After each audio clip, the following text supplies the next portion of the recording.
میرا دوسرا سوال یہ تھا کہ ہمارا یہ عقیدہ ہے، ایمان ہے کہ جب ہم نے مر جانا ہے تو اس کے بعد روز محشر والے دن سب کا ایک دفعہ حساب ہوگا، سب کو اٹھایا جائے گا اور ان کا حساب، اور ساتھ ہی ہمارا یہ بھی ایمان ہے کہ جب آدمی مر جاتا ہے امیڈیٹلی فوری طور پہ قبر میں اگر وہ نیک آدمی ہے تو اس کی قبر وسیع کر دی جاتی ہے، اگر وہ برا آدمی ہے تو اس کی قبر تنگ کر دی جاتی ہے، اور بہت سارے عذاب آتے ہیں کہ وہ عذاب اس میں ہوں گے۔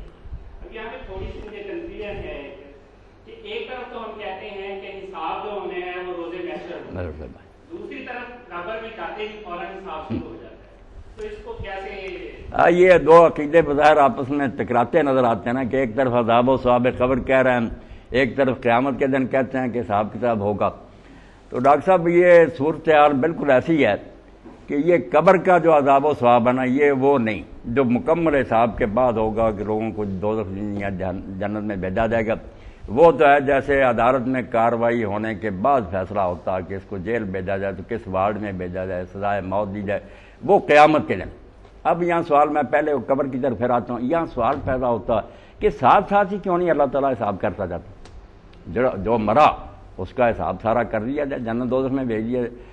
یہاں جو بات سمجھنے کی لیے میرے دوستوں بھائیوں بہت نازک ہے، ہمارے ذہن میں ہے نیکی بدی صرف موت تک، کہ ہم نے جو کیا نیکی بدی وہ ہے نہیں، کھاتا چل رہا۔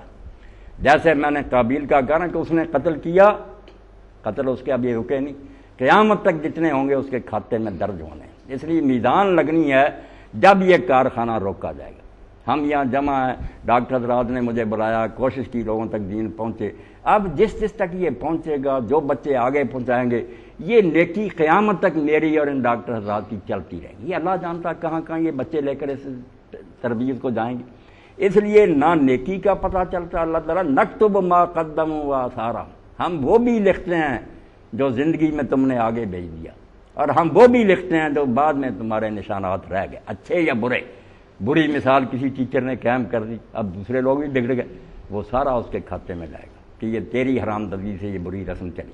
اور اگر نیک چیز کسی استاد نے بچوں کو سکھا دی، وہ آگے سے آگے جہاں تک جائیں گے اس کو بھی پھل ملے گا کہ اس کا لگایا وہ بوٹا۔ اس لیے قیامت جب تک نہیں آتی، کارخانہ سٹاپ نہیں ہوتا، یہ کھاتا نہیں پتہ چل سکتا کہ اس کی نیکی کہاں کہاں کس رنگ میں گئی، برائی کہاں کہاں دنیا میں پھیلی۔ اب ہٹلر حرامی کو مرے کتنی مدت ہوگی، مگر اس نے ایسا کیا کہ یہ مہنگائی اور دنیا میں یہ خون خرابے شروع ہو گئے۔ اب اس کے مرنے سے قصہ ختم نہیں ہوا، یہ سارا اس کے کھاتے میں جائے گا۔ قیامت کا حساب کتاب تو اس لیے رکھا گیا کہ جب یہ کارخانہ روکا جائے گا پھر ہر شخص کی میزان بنے گی کہ اس نے کمایا کیا اور برباد کیا کیا۔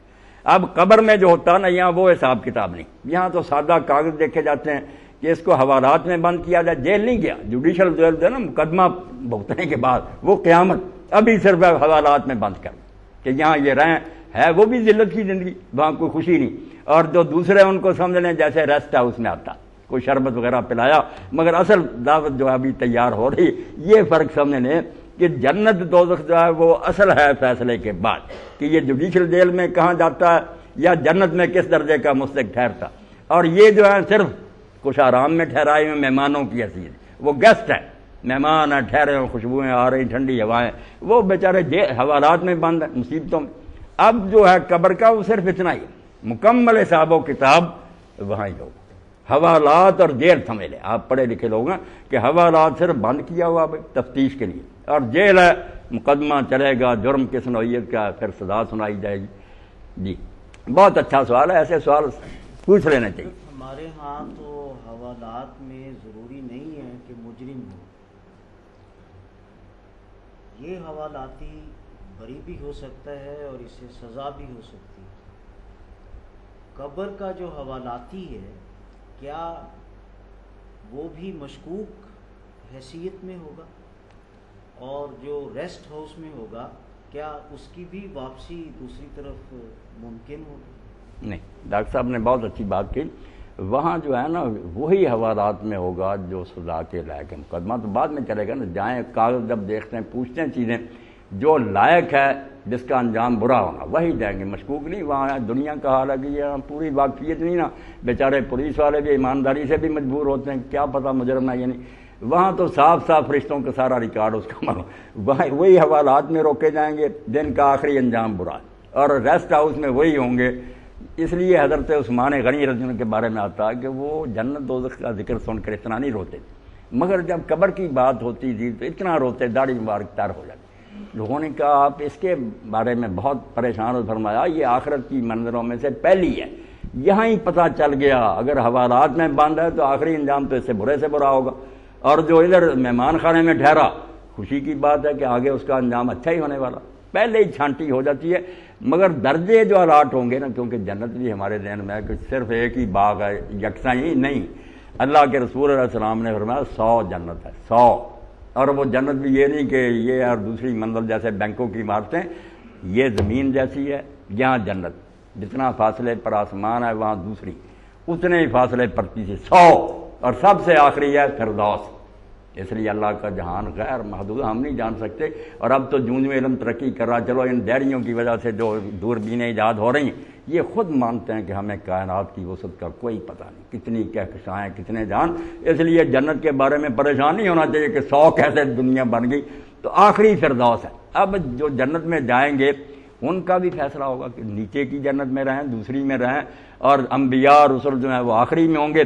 اور اللہ کے رسول علیہ السلام نے فرمایا فردوس کی جو چھت ہے نا, اور اللہ کا عرش ہے اوپر, اس کے نیچے وہ جگہ جو ہے اس مقام کا نام ہے الوسیلہ, اور وہ صرف ایک بندے کو ملے گی پوری مخلوق میں سے. تو آپ نے فرمایا امید تو ہے کہ وہ بندہ میں ہی, مگر تم میرے لیے نماز اذان کے بعد دعا کرو صلی اللہ علیہ وسیلہ, جب اذان ختم ہو تو میرے لیے تم وسیلہ وہ مقام مانگا کرو. اسی لیے ہم کہتے ہیں آتے محمد علیہ وسیلہ, کہ وہ مقام بلند جو اللہ کے قریب ہے اللہ حضور کو دے.